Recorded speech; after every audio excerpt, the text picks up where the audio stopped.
வணக்கம், welcome to our channel. இன்றைக்கி நம்ம சேனலில் Purattasi Sunday special Thalappakatti style mushroom biryani. இந்த ரெசிபியை எப்படி செய்கிறதுன்னு பார்க்கலாம் வாங்க. ஒரு மிக்ஸி ஜாரில் 2.5 ஸ்பூன் தனியா, 1/2 ஸ்பூன் மிளகு, 1/2 ஸ்பூன் சோம்பு, ஒரு நட்சத்திர சோம்பு, ஒரு பிரிஞ்சி இலை, 4 பெரிய சைஸ் ஏலக்காய், 1/2 ஸ்பூன் அளவு கல்பாசி, கிராம்பு 10, ஜாவித்ரி பாதி, 1.5 இன்ச் அளவுக்கு பட்டை, முழு முந்திரி 5 எடுத்திருக்கேன், கசகசா 1/2 ஸ்பூன். இப்போ இது எல்லாத்தையும் கோர்ஸாக பவுடர் பண்ண போகிறோம்.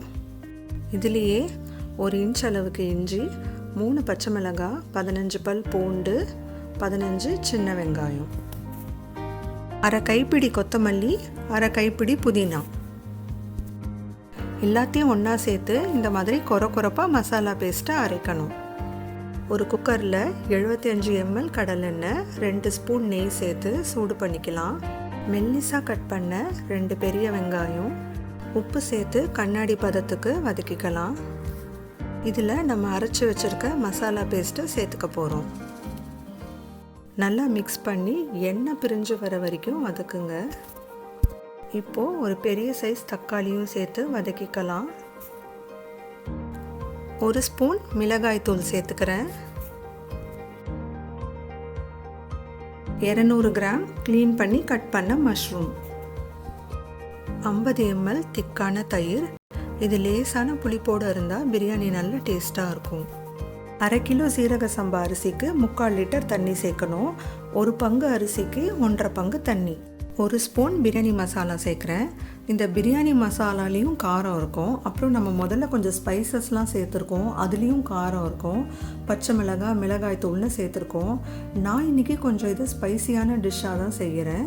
காரம் அதிகமாக வேணான்றவங்க 1/2 ஸ்பூன் மிளகாய் தூள், 1/2 ஸ்பூன் பிரியாணி மசாலா சேர்த்துக்கோங்க. பாதி லெமனோட ஜூஸ்.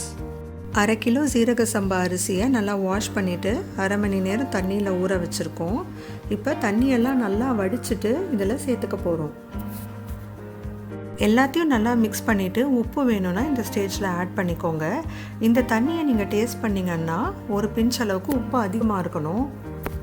இப்போ ஒரு தட்டு போட்டு மூடிடுங்க.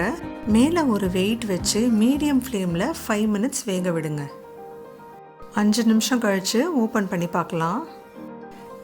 ஒரு வாட்டி மிக்ஸ் பண்ணி விட்டுட்டு தம் போட போகிறோம். பாருங்கள், தண்ணி நல்லா அப்சர்வ் ஆகிருக்கு. இதுதான் தம் போடுறதுக்கு சரியான ஸ்டேஜ். இப்போது குக்கரை க்ளோஸ் பண்ணிவிட்டு வெயிட் போட்டுருங்க. கம்ப்ளீட் லோ ஃப்ளேமில் 15 மினிட்ஸ் குக் பண்ணணும். 15 மினிட்ஸ் கழித்து கேஸை ஆஃப் பண்ணிவிட்டு நேச்சுரலாக ப்ரெஷர் செட்டில் ஆனதும் தான் ஓப்பன் பண்ணணும். பாஸ்மதியை விட சீரக சம்பா அரிசி சீக்கிரமே குழஞ்சிடும். தம் போட்டு குக் பண்ணுறது தான் பெஸ்ட்டு மெத்தட். அதே மாதிரி கேஸ் ஆஃப் பண்ணதுக்கப்புறமா ஒரு 15 மினிட்ஸ் நீங்கள் ரெஸ்டிங் டைம் விடணும். அப்போ தான் எல்லா மாய்ஸ்சரும் அப்சர்வ் ஆகி நல்லா உதிராக உங்களுக்கு சாதம் கிடைக்கும். ரொம்ப சூடாக இருக்கும்போது ரொம்ப கிளறக்கூடாது. அவ்வளோதான், நம்மளோட தலப்பாக்கட்டி ஸ்டைல் மஷ்ரூம் பிரியாணி சூப்பராக ரெடி ஆகிடுச்சு.